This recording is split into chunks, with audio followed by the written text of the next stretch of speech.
Good morning from Panhandle Outdoors, America's only daily outdoor TV show. Your source for fishing, hunting, and information for folks who enjoy the great outdoors. Now sit back, relax. It's Panhandle Outdoors. Good morning, folks. Welcome to Panhandle Outdoors. I'm Winston Chester. I'm glad you're here to join us on this Friday morning, wrapping up a good week we've had. I look back, we had Estes family on Monday, then we had Chris Kramer, all kind of interesting stuff there he's doing with Kramer Marine.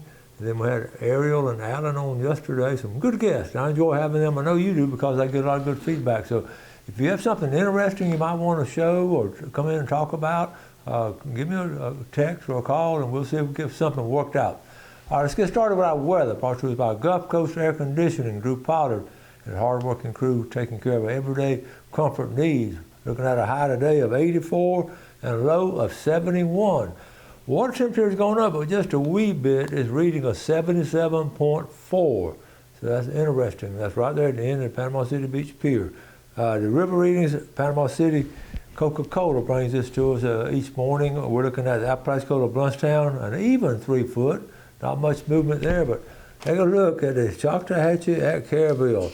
Does that not look good to have a little bit of movement right there? It's reading a 3.1, and it's going to keep going up tomorrow, and then it's going to start dropping off maybe Monday or Tuesday. So we're going to have some rising water, which will be good fishing there. Tide chart brought to us by Kent Forest Lawn. Today, November the 8th.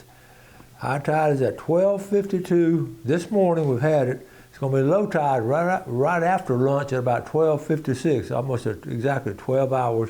And it's going to be falling out. I mean, it's going to start coming in the afternoon. The wind direction is going to be east-northeast at about 5 to 10, they say, not 10 to 15. They do two categories I've noticed over the years, either 5 to 10 or 10 to 15. So today, they're calling 5 to 10. Let's go and do our fishing game times today, brought to us by Blue Water Outriggers. We're looking at 4:12 to 6:12 this morning. This afternoon, 4:38 to 6:38. That coincides with that tide moving strong. Okay, let's take a break. We'll be right back.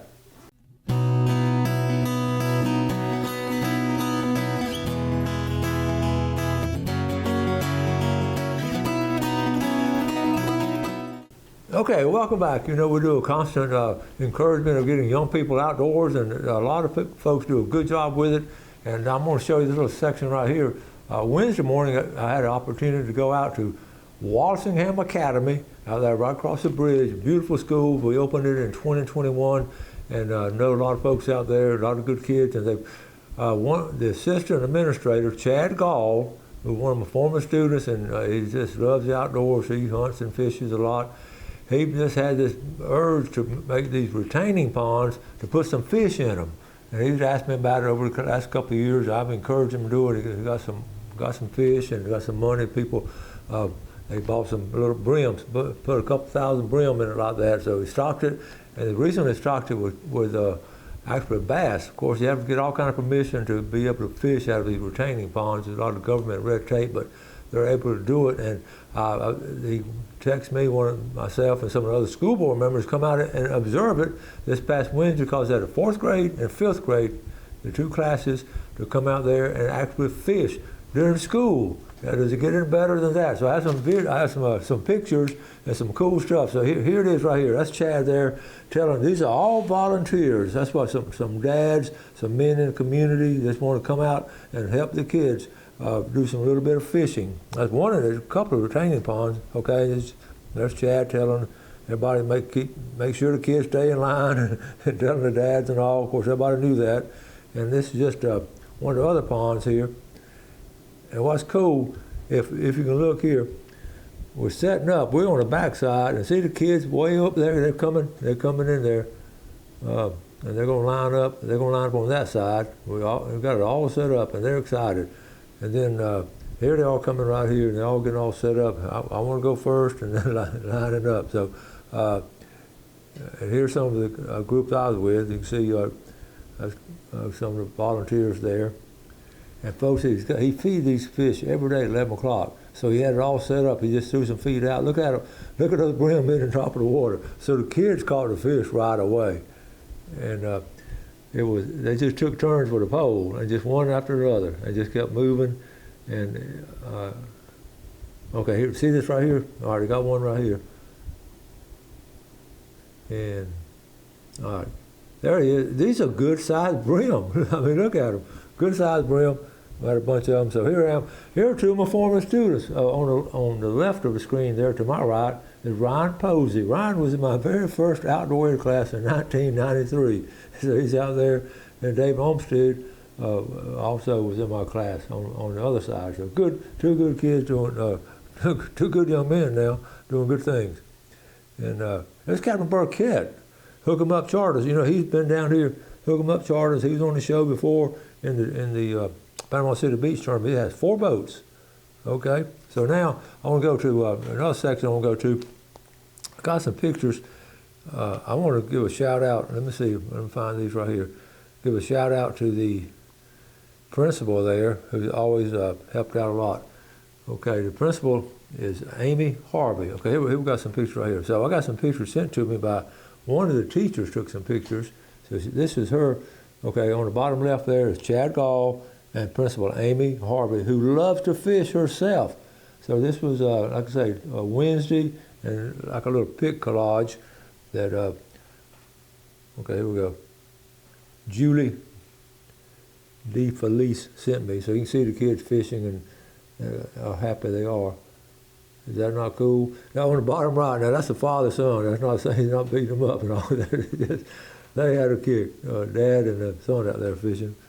And one more picture, you can see all the good times. They were tickled. Everybody had the picture taken, and I appreciate you sending me that pic collage right there, Julie. So anyway, what's cool, I also want to show you what's cool about the secret to it. And I took a picture last night of Google Earth of the retaining ponds. Okay, so I'm zooming in. Okay, here we're looking down. This is Wallingham School, and Gary Wallingham, the family donated this land and money to build this. Is that not cool? But I want to zoom in.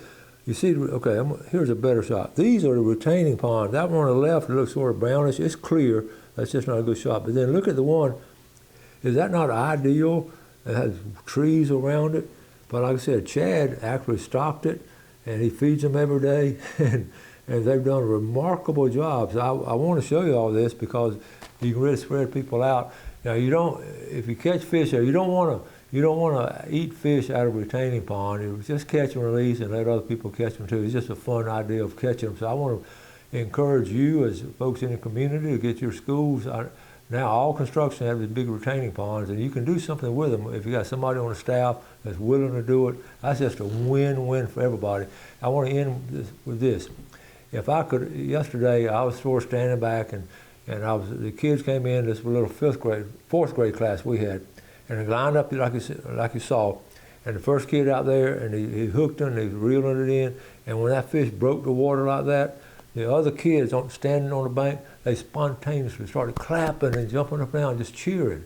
And I thought to myself right then, I just had this thought, if you could take that enthusiasm and happiness and joy those kids just exhibited and put it in a jar, and take it to places and open it up and say, this is why kids love fishing. Let's do this with the kids because it's a natural love they have. So, okay, let's take a break. We'll be right back.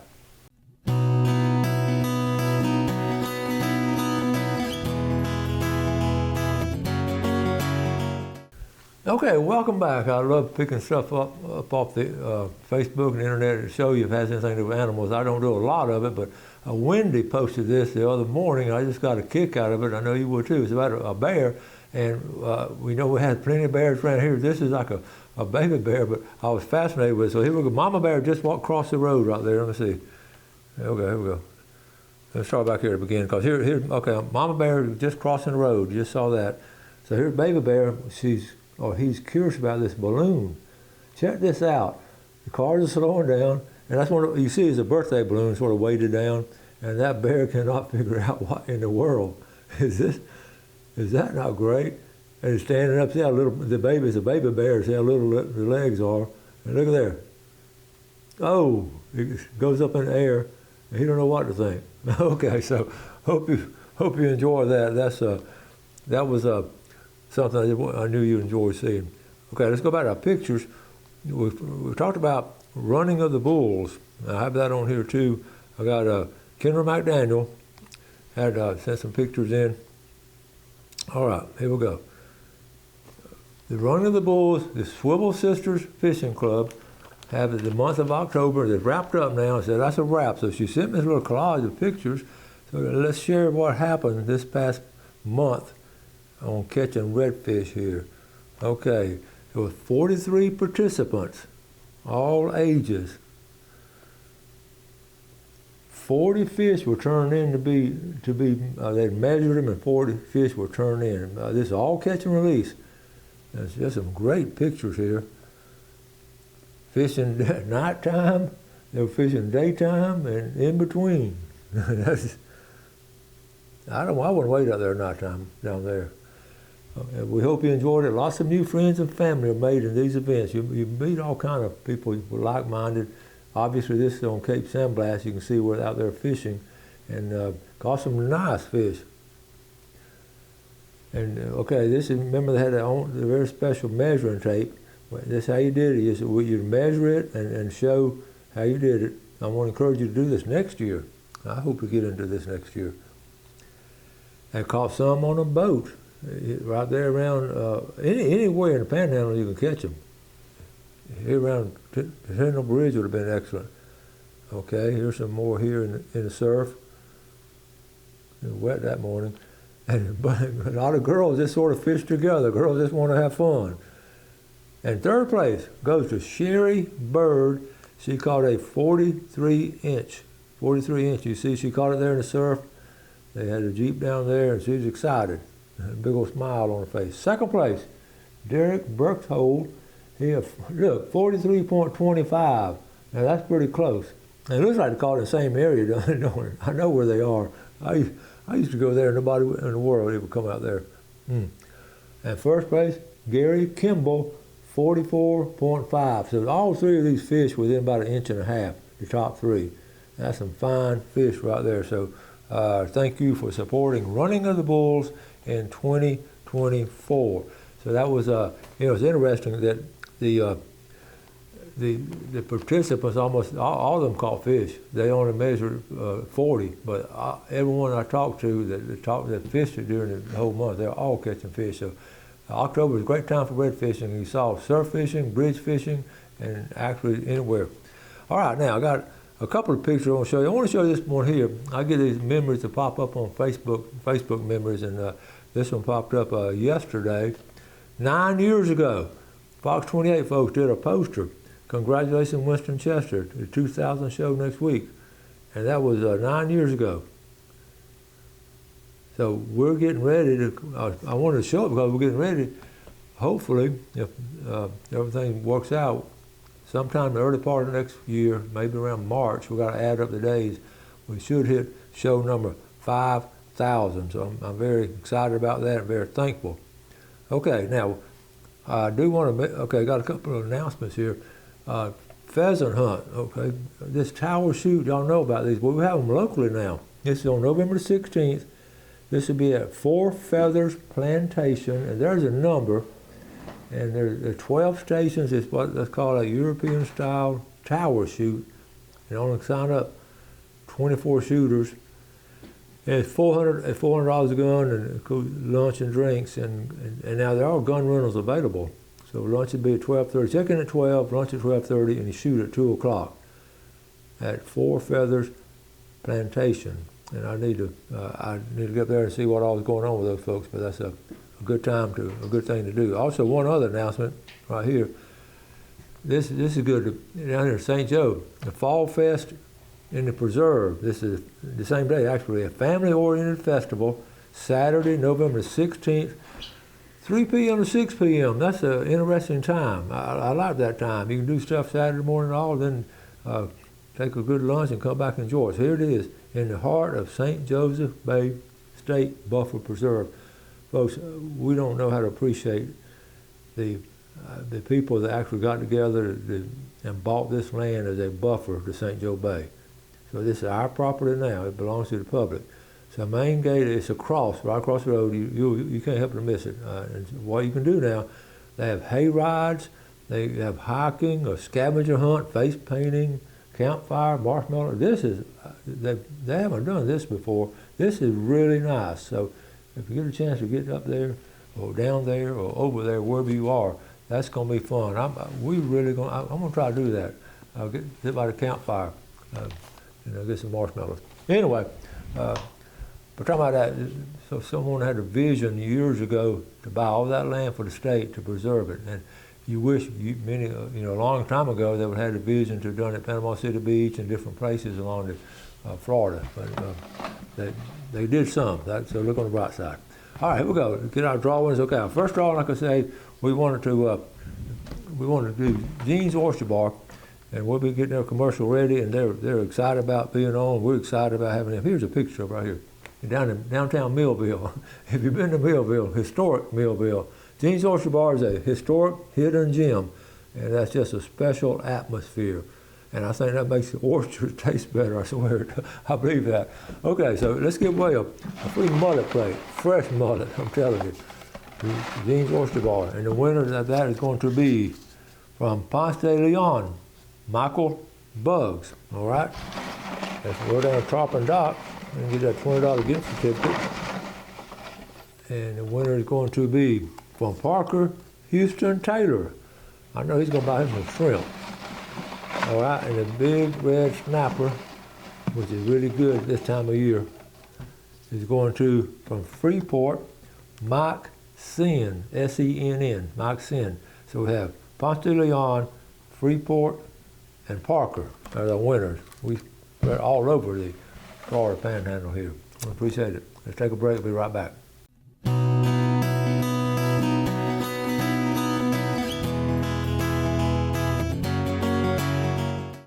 Okay, welcome back, and welcome to our famous Friday fishing forecast brought to us by Jessica Ling Insurance Group up there in Lynn Haven, and good folks. I talked to her the other day, and she said that always when people call her, they always and ask about it, they ask, well, where have you heard? They ask them, where have you heard about Jessica Ling Insurance? And she said a lot of folks are saying now, I heard it on Panhandle Outdoors, so we appreciate that. That means a lot to us.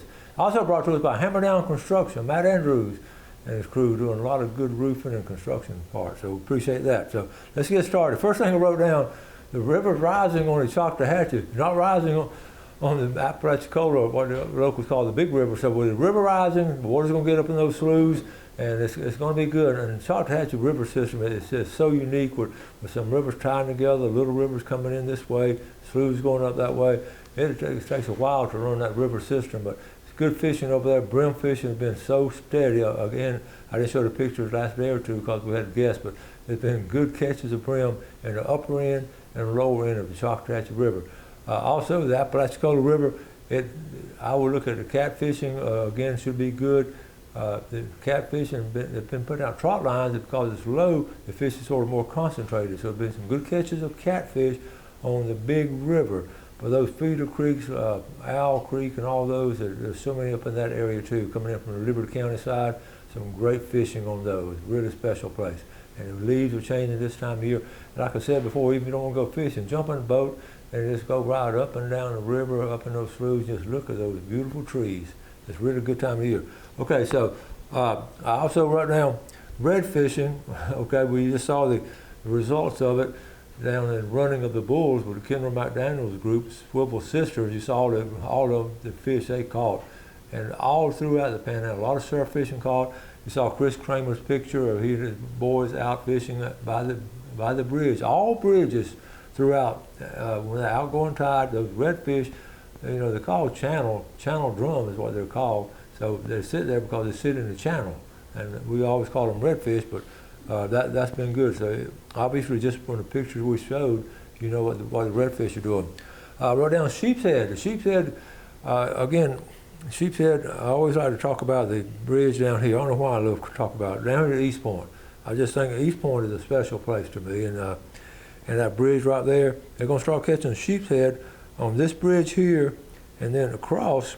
It's just a unique area. And see the other part of the bridge? It's a little deeper out there, really. So sheephead fishing will be good. People always ask me, always about bait. People always ask me about bait and all. Fiddler crabs. Sheephead love fiddler crabs. And remember about when you catch sheephead, I've caught them before at all different times. I've caught them as a young person and all throughout my life I've caught sheephead. Not a bunch of them. I'd go pretty regular, they're very, very sneaky. They call them a thief because they'll get that bait and gone before you know it. So you're going to be fishing down by the pilings, and you want to keep your line tight. And somebody I read before, somebody says, if you feel him pull, then he waited too late. You really almost have to anticipate, and we just get like a little nibble. You go, boom, you got to hook it and get it up there because their lips, they're so good about getting that crab off of there. So just a little tip right there. And also another tip I was thinking about last night, as I put this together, I always check the contents. We talked about it before. There's nothing new about it, but check the contents of the stomach on occasion. Just open up that fish, and even if you clean when you get home, but if you're fishing and not catching very many and catch one, open up the stomach and see what's in there, what they're biting. A lot of times it's some kind of crustacean, some kind of little crab or shrimp or something like that. And you see a lot of that in the belly of that fish, that's what you want to fish with, okay? Again, I mentioned earlier, these retaining ponds, don't go jumping in these retaining ponds because you have to get permission and all, but they do hold fish, and you need to get permission to do it. You don't want to eat the fish out of there, but I'd encourage you to, there are a lot of areas like that. And ones along the highway I wouldn't fool with because they're all chain link fence, so you don't want to go in there anyway, but the ponds are good. But this weekend, surf fishing is still going to be strong. It's been a good run. Spanish is still being caught. I saw some pictures the other day. Also had a run pompano down on St. George Island, so in the early part of the week. So it looks good. So we've got to wrap it up. We've had a good week here. We appreciate the viewership, all the feedback I get. If you send me something and I don't answer it, send it to me again. I've talked about it before. I get a lot of stuff, and I want to answer each and every one because it means a lot to me. So on behalf of Jeff and Gail and the Panhandle Outdoor staff, we appreciate your viewership. Y'all do something good today for someone else. You have a great weekend. Enjoy these outdoors, and just take a boat ride or walk through the woods if you can. Do something good for someone else today, and God bless. Thanks for watching America's only daily outdoor TV show, Panhandle Outdoors with Winston Chester, featuring hunting, fishing, and other activities and information to help you enjoy the great outdoors. Join us next time for Panhandle Outdoors.